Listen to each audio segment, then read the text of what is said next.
You probably think talking to yourself is the first sign of losing your mind, but science shows it actually means your brain is working faster than everyone else. If you have ever caught yourself narrating your morning coffee routine or arguing with your reflection in the mirror, you might have felt a sudden surge of embarrassment.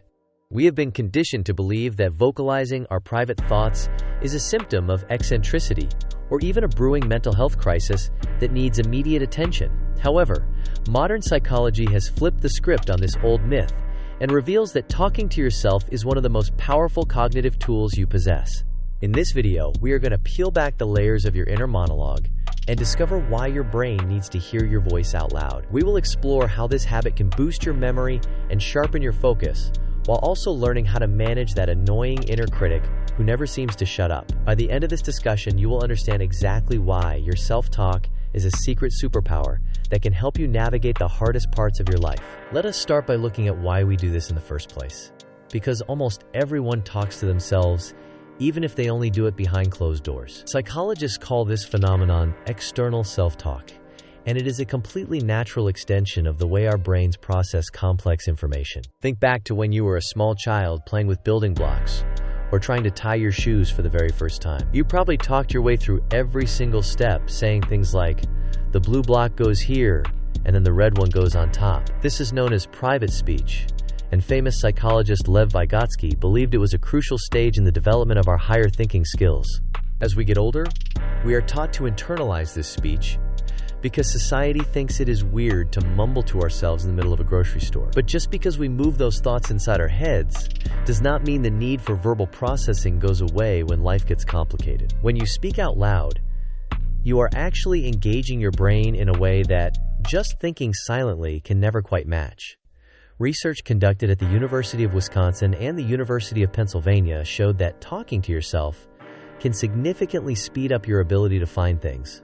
In a famous study, participants were asked to find a specific item in a picture, like a hidden bunch of bananas, or a specific brand of soda. The researchers found that the people who said the name of the object out loud were able to find it much faster than the people who stayed silent. This happens because hearing the word bananas triggers a visual representation in your brain that makes the object stand out from the background noise. It is like your ears are giving your eyes a very specific set of instructions on what to look for, which narrows down the search area.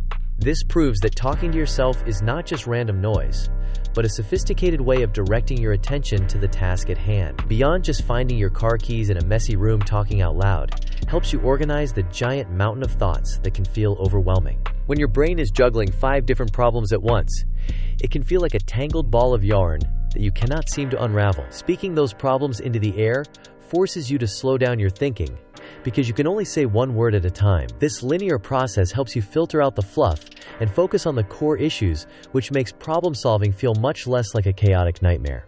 It is very similar to the way software engineers use a technique called rubber duck debugging, where they explain their code to a toy duck. By explaining the logic out loud, they often spot the error in their thinking before they even finish the sentence they were saying. You are basically acting as your own therapist or mentor by providing an external perspective on your own internal struggles and dilemmas. But what about that voice that stays inside your head and never makes a sound to anyone else in the room?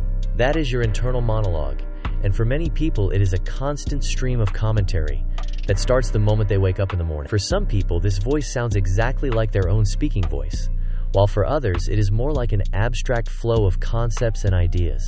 Interestingly, about 5 to 10% of the population actually lacks an internal monologue entirely, which is a condition known as aphantasia. If you are one of the people who does have a constant inner narrator, you probably know that this voice can be your best friend or your worst enemy. Inside that mental space, we usually have a few different characters that play roles in our daily lives and our overall mental health. The first one is the inner critic, who is that judgmental voice that tells you that you are not good enough or that you definitely said something stupid. The critic is often a collection of all the negative feedback you have received from parents or teachers or mean kids on the playground years ago. Then you have the inner cheerleader, who is the part of you that says you can do it and reminds you of your past successes when things get tough. There is also the problem solver, who helps you navigate logical tasks, and the storyteller, who helps you make sense of your past and your future. The balance between these voices determines how you feel about yourself and how much confidence you bring into your daily interactions with the world. If your inner critic is taking up 90% of the airtime in your brain, you are going to feel anxious and paralyzed by the fear of failure. This is where the real challenge begins, because negative self-talk is one of the most destructive habits a human being can ever develop. When you constantly tell yourself that you are a failure or that things will never get better, your brain starts to believe those statements as cold, hard facts. This creates a self-fulfilling prophecy where you stop trying because your internal narrative has already decided that the outcome will be bad. Negative self-talk has been directly linked to higher levels of cortisol, which is the stress hormone that wreaks havoc on your physical health over time.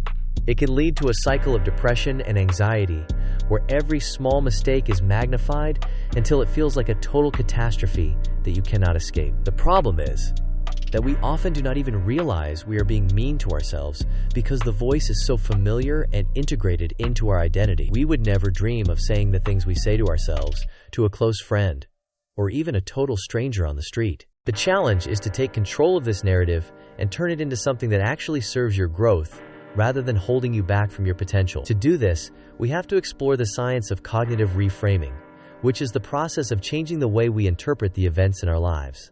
One of the most effective ways to change your self-talk is to use a technique called distant self-talk, which involves talking to yourself in the third person. Instead of saying, "I am so stressed about this presentation," you would say, "Why is Mark feeling so stressed about this presentation right now?" Studies from the University of Michigan have shown that using your own name instead of the word "I" helps you gain emotional distance from your problems. It allows you to look at your situation as if you were an outside observer who can offer objective advice without being drowned in the emotion. LeBron James famously used this technique when he talked about his decision to leave Cleveland by saying he had to do what was best for LeBron. It sounds a bit arrogant to some people, but it is actually a very smart psychological move to manage high-pressure situations without losing your cool. When you distance yourself, you can see that the problem you are facing is just a temporary hurdle rather than a permanent defect in your character. This shift in perspective is the key to building resilience because it allows you to acknowledge your feelings without being completely consumed by them. Another way to improve your self-talk is to focus on the content of your narrative and make sure it is grounded in reality and self-compassion. Self-compassion does not mean being lazy or making excuses for your mistakes, but rather treating yourself with the same kindness you would show a friend.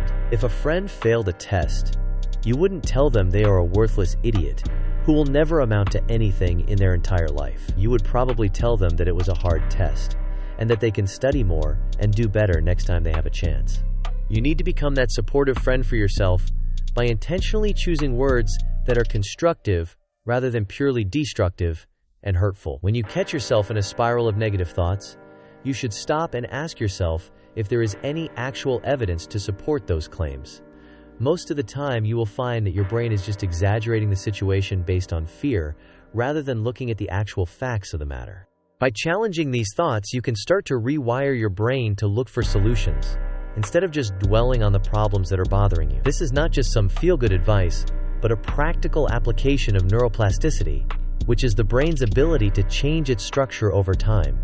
The more you practice positive and constructive self-talk, the stronger those neural pathways become, until they become your default way of thinking. You are essentially training your brain to be a better partner in your journey through life, which leads to better outcomes in your career and relationships. Imagine the impact of starting every day by telling yourself exactly what you want to accomplish and why you have the skills to make it happen. This kind of intentional self-talk acts like a rudder on a ship that keeps you on course even when the waves of life get choppy and unpredictable. It increases your self-efficacy, which is the belief in your own ability to succeed in specific situations or to accomplish a set of difficult tasks. People with high self-efficacy are more likely to take on challenges and persist in the face of failure because they believe they can improve. Your self-talk is the primary driver of this belief system, and it is the foundation upon which your entire personality and identity are built.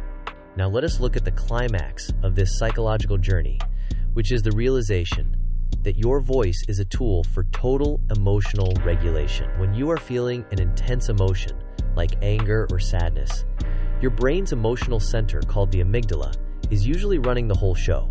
By narrating your emotions out loud, you engage the prefrontal cortex, which is the rational and logical part of your brain that handles complex decisions. Saying, "I am feeling very frustrated right now because I feel like I am not being heard," helps to dampen the emotional response of the amygdala.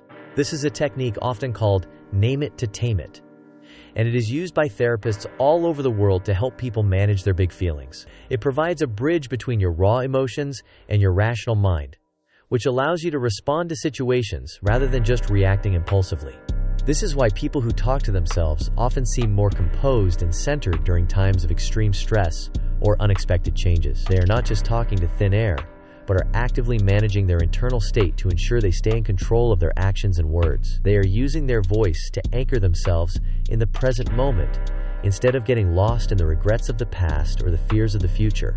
This brings us to a very important distinction that we must make regarding the different types of talking to yourself in the real world. While most self-talk is healthy, there are times when it can be a sign that something more serious is going on with your mental health. If a person is having a full conversation with voices that they perceive as coming from outside of themselves, that might be a sign of a condition like schizophrenia. In these cases, the person often feels like they have no control over the dialogue, and the voices may be saying things that are very frightening or harmful. However, for the vast majority of people, talking to yourself is a conscious and controlled activity that helps you navigate your daily life more effectively. If you are the one initiating the talk, and you are using it to solve problems or vent your feelings, then you have absolutely nothing to worry about.